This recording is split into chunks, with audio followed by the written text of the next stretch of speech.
Hello, everyone. My name is Eileen Zoe, and I'm a principal at the International Public Sector Accounting Standards Board, the IPSASB. Welcome to the webcast on the presentation of financial statements consultation paper.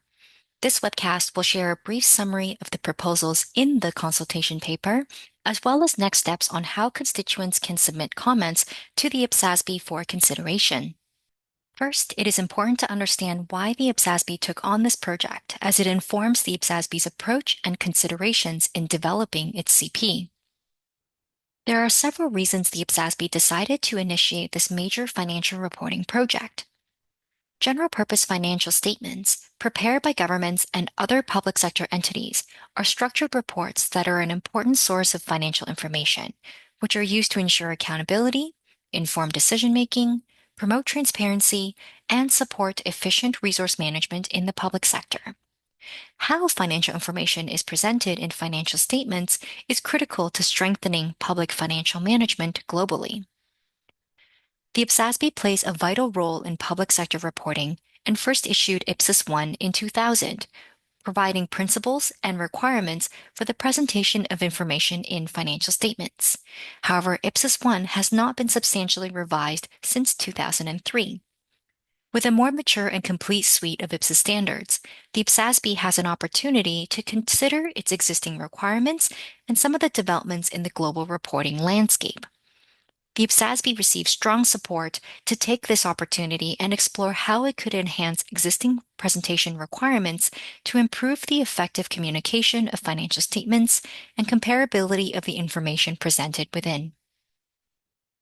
In taking on this project, the IPSASB aims to develop a new IPSAS standard to replace IPSAS 1 that responds to those developments and the evolving user needs to achieve the desired outcomes. The scope of this project is consistent with the scope of IPSAS 1, focusing on principles and presentation requirements for presenting information about an entity's assets, liabilities, net asset equity, revenue, and expenses that are displayed on the face of the Statement of Financial Position, Statement of Financial Performance, and Statement of Changes in Net Asset Equity, as well as other information disclosed in the notes of the financial statements. Given the critical role of financial statements in strengthening global public financial management, the IPSASB is taking a phased approach to gather stakeholder feedback throughout this project. While this project may not directly review the presentation requirements in other IPSAS standards, such as IPSAS 2 on cash flow statements, the IPSASB will be proposing consequential amendments in the next phase of the project to ensure that other IPSAS standards continue to work together with the new standard that will replace IPSAS 1. In developing its consultation paper, the IPSASB conducted relevant research and analysis, identified 4 specific project drivers as listed on the slide, and made a few key decisions for this phase, notably using IFRS 18 as a starting point and adapting it for any specific public sector reasons that would warrant departure, exploring options for different presentation approaches, as well as developing an illustrative exposure draft, which includes only authoritative guidance that would accompany the CP to help constituents understand the proposals. So what is included in this consultation? The consultation paper is the core document, which includes several chapters for each of the focus areas. This is a comprehensive document presenting the IPSASB's considerations and proposals regarding the presentation requirements. The illustrative exposure draft is an appendix to the CP, and it is purely illustrative to help respondents better understand and provide feedback to the CP by illustrating the potential structure and guidance of the future pronouncement based on the IPSASB's preliminary views stated in the consultation paper. This illustrative ED does not replace nor skip any phase of the IPSASB's due process. In the next phase of this project, the IPSASB would then consider respondent feedback to the CP to develop a formal exposure draft, which may use the authoritative text in the illustrative exposure draft as a reference point. For the purposes of this webcast, the IPSASB's proposals are framed in relation to existing IPSAS 1 requirements to better help constituents consider how these proposals for the new IPSAS standard would differ from existing IPSAS 1 requirements. Effective communication of financial statement information is underpinned by general presentation requirements. For this project, the IPSASB considered whether the general presentation requirements in IPSAS 1 are still fit for purpose, and if any changes are necessary based on public sector needs and recent developments, including the IPSASB's own conceptual framework and updates to IFRS literature. Based on its analysis and discussions, the IPSASB formed several views regarding general presentation requirements. Overall, its proposals do not substantially change the existing IPSAS 1 requirements as they continue to be relevant and appropriate. Rather, the IPSASB is proposing some updates aligned with IFRS 18, which would enhance the understanding and application of the presentation requirements, thereby supporting users of public sector financial statements in understanding and analyzing the financial statements. These updates do not substantially change the purpose or substance of the existing general presentation requirements and include incorporating new guidance on the role of financial statements and notes, updating definitions of financial elements aligned with the conceptual framework, and adding new guidance on accrual basis of accounting and principles on aggregation and disaggregation. In addition, the IPSASB is proposing to introduce a new requirement regarding additional comparative information, specifically to present a third statement of financial position as at the beginning of a preceding period in specific circumstances consistent with IFRS 18. The IPSASB's proposals and rationale leading to the 3 preliminary reviews are presented in Chapter 2. Chapter 3 discusses presentation requirements for the Statement of Financial Position, which aims to provide a structured summary of an entity's assets, liabilities, and net asset equity.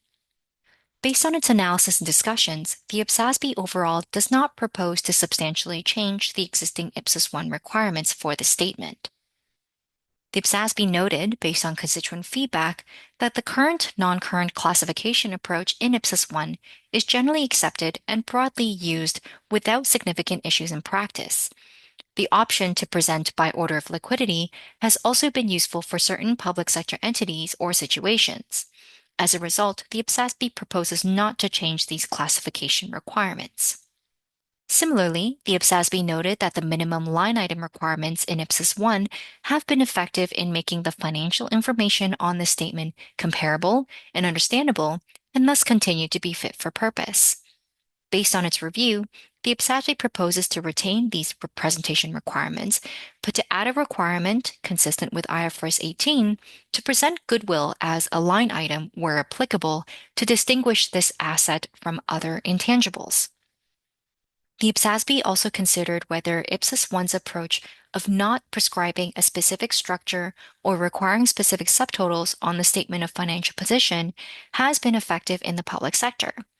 Based on its analysis, the IPSASB concluded that not prescribing requirements has provided flexibility for entities to present information on the statement based on their specific nature and user needs, and prescribing them may not necessarily enhance transparency, understandability, or usefulness of the information on the statement of financial position. Thus, the IPSASB proposes to continue not prescribing specific structure or requiring specific subtotals, but intends to add general guidance to help entities select and use appropriate subtotals.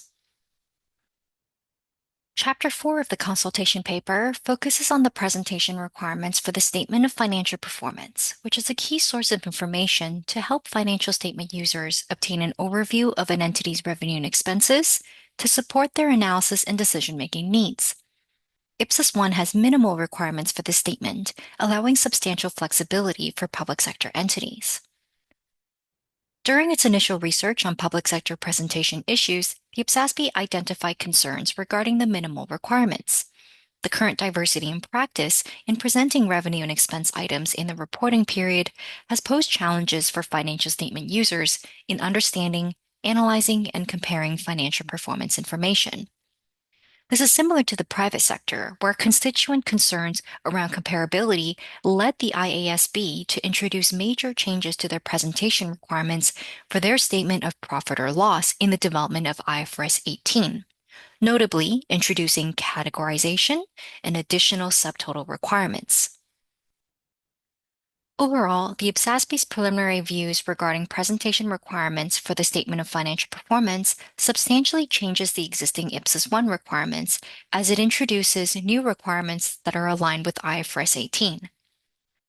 The IPSASB engaged in detailed deliberations and research on whether to classify revenue and expense items on this statement. The IPSASB noted that there are benefits to introducing more structure. Requiring entities to present revenue and expense items in distinct categories would reduce diversity and support user information needs and effective public financial management by providing a useful starting point for comparison and analysis. The IPSASB explored various options to identify a broad set of categories that could work for a wide range of entities in the public sector, acknowledging that there are a diversity of types of entities and therefore user needs, as well as the conceptual soundness and practicality of each option. Based on its detailed discussions and considering the benefits and drawbacks of each approach it explored, the IPSASB concluded that the use of IFRS 18 categories with additional guidance to support the application in the public sector would be the best approach to addressing the concerns that were identified and providing more structure and supporting the needs of public sector financial statement users. This also ties closely to the IPSASB's discussions around the presentation of totals and subtotals on the Statement of Financial Performance. IPSAS 1 only requires the presentation of a total, surplus, or deficit and permits entities to present additional subtotals that it deems relevant. Totals and subtotals are useful starting points for users' information needs to obtain a meaningful understanding of the reporting entity's financial performance and allow for more consistent and objective analysis and comparison of information for accountability and decision-making purposes.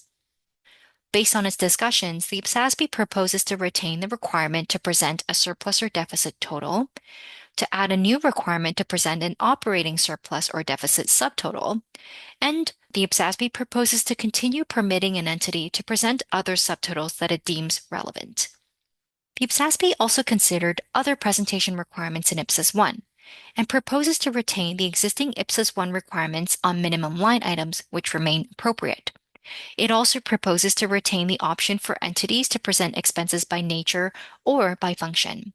These two methods of presenting expenses each have their own merits, and continue to provide the option will allow entities to make their own determination of what presentation of expenses would provide more relevant and faithfully representative information for their financial statement users. IPSAS 1 currently does not allow mixed presentation of expenses. However, the IASB has now introduced an option for private sector entities to allow mixed presentation. For example, some expense line items by nature and others by function, in direct response to their constituent requests. The IPSASB members have had mixed views on whether to allow entities to use mixed presentation of expenses. While it would allow more flexibility for entities, it could also reduce comparability. Therefore, the IPSASB is keen to hear feedback from constituents on this specific matter for comment.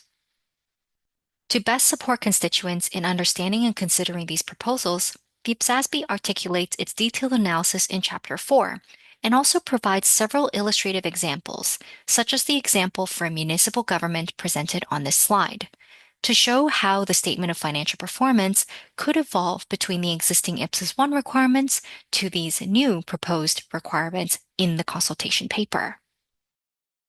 Chapter 5 discusses the presentation requirements for the Statement of Changes in Net Asset Equity. This statement provides a structured summary of changes to the entity's net asset equity, which reflects the increase or decrease in its net assets during the period and links to information presented on the other statements. The IPSASB overall does not propose to substantially change the existing IPSAS 1 requirements for the statement, but engaged in robust discussions to form these proposals, in particular related to the presentation of revenue and expenses outside of surplus or deficit. This is one of the key differences between the IPSAS standards and IFRS, where the IASB had introduced the concept of other comprehensive income into IAS 1 2007 and had carried it forward into IFRS 18. This key difference has led to differences between the presentation requirements for revenue and expense items outside of surplus or deficit under IPSAS standards versus the comparable income and expense items under IFRS, despite the consistency in the recognition and measurement of these items. When considering this presentation issue, the IPSASB asked itself whether the long-standing Ipsos 1 requirements achieve an appropriate level of transparency regarding these movements in the entity's net financial position for a user's accountability and decision-making purposes, and whether there is merit in either aligning or continuing to depart from IFRS alignment for the presentation of these items. After considering multiple approaches, its analysis, the benefit and drawbacks of each approach, the IPSASB proposes to retain the existing Ipsos 1 requirements as they already provide sufficient transparency, and the differences between the public sector and private sector financial statement users could warrant departure from IFRS. Users in the public sector typically are or serve as proxies for the service recipients and service providers of the public sector entity.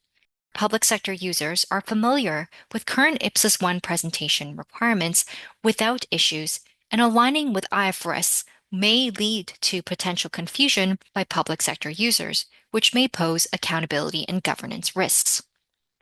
The IPSASB did acknowledge that existing disclosure requirements could be enhanced for these items to better communicate key messages, provide more context, and details about these revenue and expense items outside of surplus or deficit.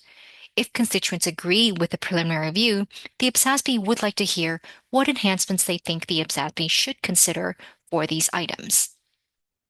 The IPSASB also assessed the other presentation requirements in Ipsos 1 for the statement and noted that they remain appropriate for the public sector, but they did propose one enhancement regarding the presentation of the reconciliation between the beginning and ending balances. IFRS requires the reconciliation of each component of equity on the face of the statement of changes in equity, whereas Ipsos 1 allows a choice for entities to present either on the face or in the notes. The IPSASB proposes to modify the Ipsos 1 reconciliation requirement to be consistent with IFRS 18 by removing the choice and requiring public sector entities to present the reconciliation on the face of the statement of changes in net asset equity. It should be able to improve the comparability across public sector financial statements. The last preliminary review on this chapter relates to one of the issues identified in the project brief, to consider whether the guidance from IFRIC 17, distribution of non-cash assets to owners, should be included in the IPSA standards.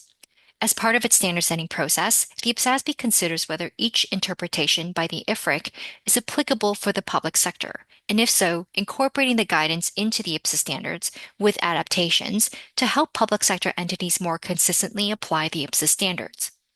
Based on its analysis, the IPSASB concluded that the transactions that would be in scope of IFRIC 17 guidance are not prevalent in the public sector, and thus the IPSASB proposes not to incorporate any guidance based on IFRIC 17 into the IPSA standards. Any public sector entities that do have such transactions and are seeking additional guidance are able to consult the IASB guidance and any other relevant standard setting guidance in accordance with IPSAS 3. The final chapter of the consultation paper relates to disclosure of information in the notes, which provide additional details to help financial statement users understand the information presented in the financial statements. IPSAS 1 includes various disclosure requirements, including the use of a systematic structure for the notes, disclosure of significant accounting policies, and information about key assumptions made about the future and other sources of estimation uncertainty. Based on its analysis and discussions, the IPSASB does not propose to substantially change the existing Ipsos 1 disclosure requirements. The IPSASB noted that Ipsos 1 disclosure requirements continue to be fit for purpose and are effective for preparers to meet the information needs of their financial statement users. The consultation paper does propose to incorporate the amendments from the IASB's disclosure initiative into the IPSA standards, as they would help to clarify the existing disclosure requirements in the context of the IPSASB's conceptual framework and other concepts such as materiality. Another major topic the IPSASB considered is the applicability of the IASB's new concept, Management Defined Performance Measures. The IASB had decided to introduce this concept and define MPMs in a very narrow manner as a direct response to their constituent feedback, where the users of private sector financial statements found that alternative performance measures defined by management and communicated outside of financial statements can provide useful information, but there were concerns on their quality and transparency. Therefore, the new IFRS guidance aimed to improve transparency and quality of those measures. To effectively consider whether and how IFRS 18 MPM guidance may be relevant or applicable for the public sector, the IPSASB engaged in detailed research and discussions. The IPSASB noted that while public sector entities do use and report alternative performance measures outside of financial statements, public sector alternative performance measures that would meet the IFRS 18 definition of MPM are not prevalent.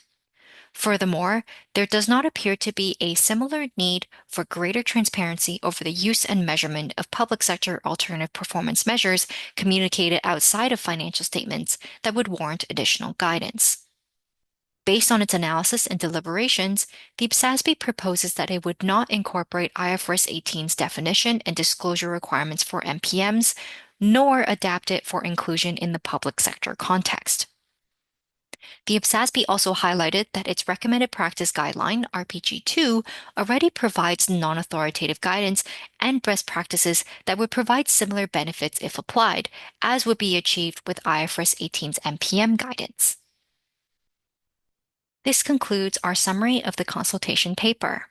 We encourage you to review the full consultation paper, which is available on the IPSASB's website, and to submit comments for the IPSASB to consider in the next phase of the project.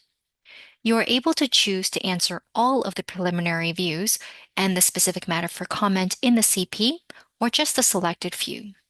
You are also encouraged to provide any comments on any other matters within the scope of this project that you think should be considered.